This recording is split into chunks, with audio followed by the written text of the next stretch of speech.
स्वागत है आपका सभी का हमारे YouTube चैनल पर अंबिकापुर बॉटनिस्ट पर। आज हम लेकर आए हैं बॉटनी डीएससी का एक और टॉपिक, द सेल न्यूक्लियस, यानी कि सेल के भीतर पाए जाने वाले न्यूक्लियस का, जो कि कहलाता है ब्रेन ऑफ द सेल। यानी कि सारा कुछ जो भी सेल में गतिविधियाँ होती हैं वो कहाँ से कमांड पाता है सेल, न्यूक्लियस से। तो पूरा सेल का जो कंट्रोल सेंटर है वो न्यूक्लियस होता है। इसी के बारे में आज हम जानने जा रहे हैं। न्यूक्लियस क्या होता है?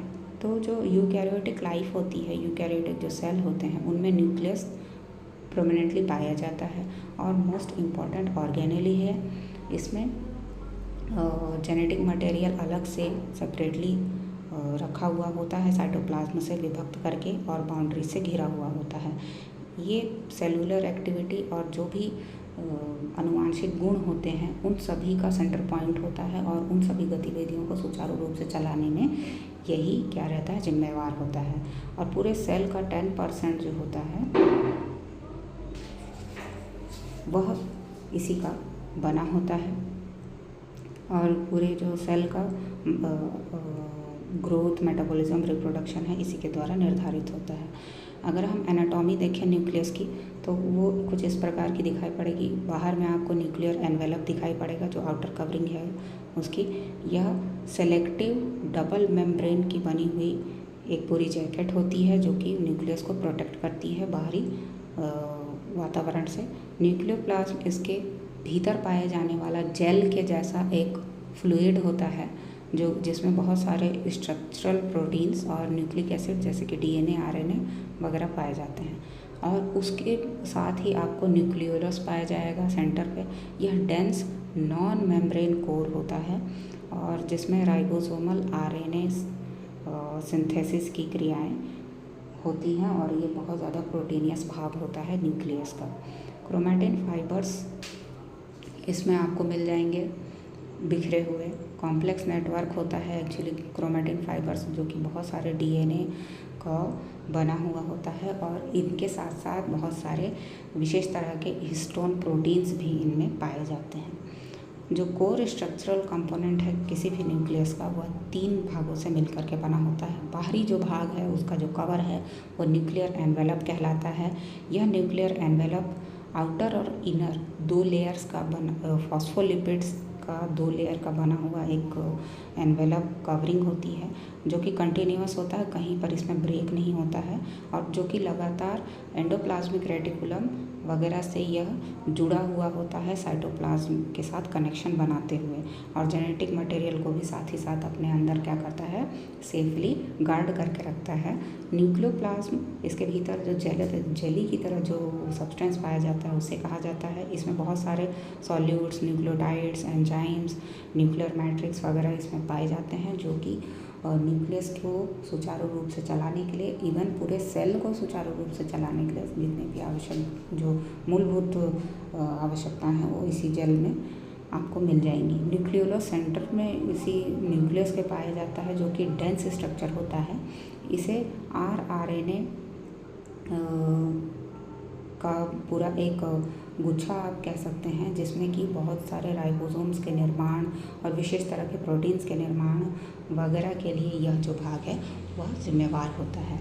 न्यूक्लियर एनवेलप का जो पोर है उसका स्ट्रक्चर आप देखें तो इस फिगर में जैसा कि दिखाया गया है कुछ इस तरीके का आपको दिखाई पड़ता है। इसमें अलग अलग पार्ट्स होते हैं। सेलेक्टिव गेट कीपिंग के लिए इसमें न्यूक्लियर पोर कॉम्प्लेक्स नाम का एक स्ट्रक्चर पाया जाता है, जिसके थ्रू कुछ विशेष तरह की चीज़ों को ही न्यूक्लियस अपने से बाहर और कुछ विशेष तरह की चीज़ों को ही अपने भीतर आने देता है।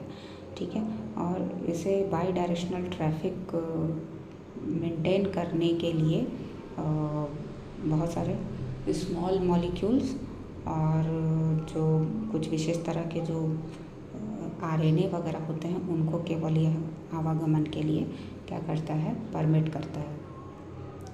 न्यूक्लियस के भीतर में अगर किसी सेल, ह्यूमन सेल को देखें तो 6 फीट तक का डीएनए एक न्यूक्लियस के अंदर कॉम्पैक्टली क्या हो जाता है, पैक हो जाता है। तो आप उसकी क्षमता समझ सकते हैं कि कितनी अधिक होती है। 2 मीटर तक का लीनियर डीएनए फोल्ड होकर के माइक्रोस्कोप के अंदर हम देखा जा चुका है कि किस प्रकार से न्यूक्लियस के अंदर ये हिस्टोन प्रोटीन्स वगैरह की मदद से कैसे फोल्ड होकर के ये कॉम्पैक्टली पैक रहते हैं। क्रोमैटिन और डीएनए पैकेजिंग। क्रोमैटिन एक्चुअली में डीएनए ही है। तो डीएनए क्या होता है, लीनियर स्ट्रक्चर होता है। क्रोमैटिन जैसे जैसे डीएनए डेंस होता जाता है तो उसे हम क्रोमैटिन कहते हैं। तो क्रोमैटिन लेंस मतलब कम कंडेंस्ड होता है, कम घना होता है। और इसमें जो एक्टिव डीएनए यानी कि जिनमें ट्रांसक्रिप्शन की क्रिया होनी है, ऐसे डीएनए की जो मात्रा है वो अधिक होती है। आरएनए पॉलीमरेज एंजाइम वगैरह इसमें ज़्यादा होते हैं। वहीं उसके बाद फिर आता है आपका हेट्रोक्रोमैटिन और थोड़ा सा घना गुच्छा होता है डीएनए का। तो ये डीएनए थोड़ा सा एक्टिविटी इसकी कम हो जाती है।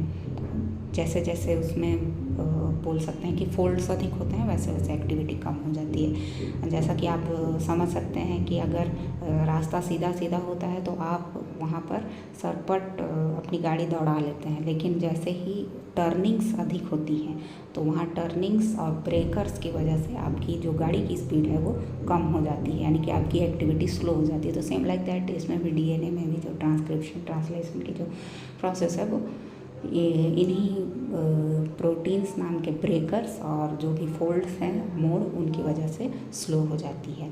ठीक है। देन इसमें पाए जाते हैं हिस्टोन ऑक्टेमर्स। विशेष तरह के प्रोटीन्स का एक बल्क होता है जो 147 बेस पेयर ऑफ डीएनए को एक साथ रैप करने में सक्षम होता है। फिर क्रोमोसोम का जो फॉर्मेशन है वो इन्हीं सब से मिल करके एक पूरा जो क्रोमोसोम का जो बटरफ्लाई जैसा जो स्ट्रक्चर होता है वो जो हम सेल डिवीजन वगैरह माइटोसिस मियोसिस के चार्ट वगैरह में देखते हैं तो वो सारा कुछ इसी के थ्रू हम स्टडी करते हैं। तो वो जो पूरा स्ट्रक्चर है वो इसी के थ्रू बनता है। सब न्यूक्लियर एंटिटी में न्यूक्लियस का माइक्रोस्कोपिक व्यू कुछ इस प्रकार का दिखाई पड़ता है।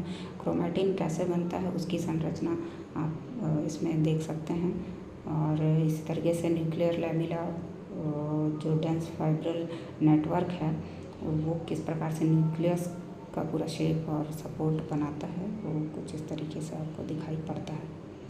नेक्स्ट आप न्यूक्लियर ट्रांसपोर्ट डायनेमिक्स अगर देखें तो हिस्टोन इसमें 1 लाख प्रति मिनट इसमें लगातार ट्रांसपोर्ट हो सकता है। राइबोसोमल सब यूनिट का एक्सपोर्ट इसमें 14,000 सब यूनिट्स का लगातार पर मिनट इंपोर्ट हो सकता है। एमआरएनए ट्रांसक्रिप्ट्स का एक्सपोर्ट यानी कि न्यूक्लियस से बाहर भेजना 2,500 लगभग एमआरएनए प्रति मिनट इसके थ्रू बाहर भेजे जाते हैं।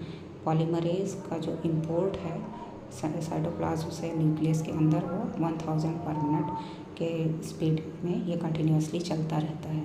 तो आप समझ सकते हैं कि हमारा कोई भी जो सेल है वो कितना फास्ट काम करता होगा, तब जा कर के हम कोई भी एक्टिविटी कर पाते हैं, या बाकी जो हमारी जो पूरे शरीर की जो घटनाएं हैं वो जो चलती रहती हैं वो कितनी फास्टली एक्सपोर्ट और इंपोर्ट की घटनाएं चलती होंगी, तब जा कर के पूरा हमारा बॉडी का सिस्टम चल पाता होगा। और न्यूक्लियर साइंस में कुछ इसकी हिस्ट्री को अगर हम देखें कि न्यूक्लियस के खोज में क्या क्या माइलस्टोन्स मिलते हैं, तो सबसे पहले 1831 में रॉबर्ट ब्राउन ने को माना जाता है ऑफिशियली कि इन्होंने सेल के न्यूक्लियस को प्लांट सेल में देखा था और इन्हीं को माना जाता है सबसे पहले इसका खोजकर्ता या डिस्कवरी करने वाले। इसके बाद 1869 में फेडरिक मिशर जो हैं वो न्यूक्लिन नाम के प्रोटीन को आइसोलेट करते हैं ब्लड सेल न्यूक्लियाई में से, जिसे आज हम डीएनए के नाम से जानते हैं।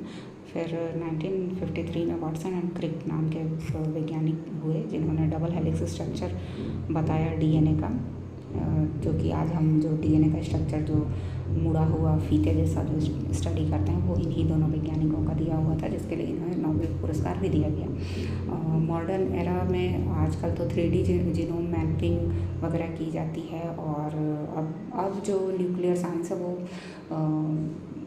जेनेटिक्स में इतना ज़्यादा डेवलप हो चुका है कि आज हम किसी भी ऑर्गेनिज्म का पूरा जीनोम एडिट कर सकते हैं। इतना अधिक डेवलपमेंट हो चुका है और अभी इसमें काम अभी लगातार चल ही रहा है। तो पेशेंसफुली पूरे वीडियो को देखने के लिए और पूरे लेक्चर को सुनने के लिए। और इसी के साथ मैं रैप अप कर रही हूँ आपके लिए कमेंट बॉक्स छोड़ के, ताकि आप क्वेश्चंस और क्वेरीज उसमें भेज सकें। और हम नेक्स्ट आपको फिर से मिलेंगे अपने नए वीडियो के साथ। तब तक के लिए थैंक यू। प्लीज़ इस वीडियो को लाइक कर दीजिए, चैनल को सब्सक्राइब कर दीजिए और शेयर कर दीजिए उन्हें जो कि इसके बारे में और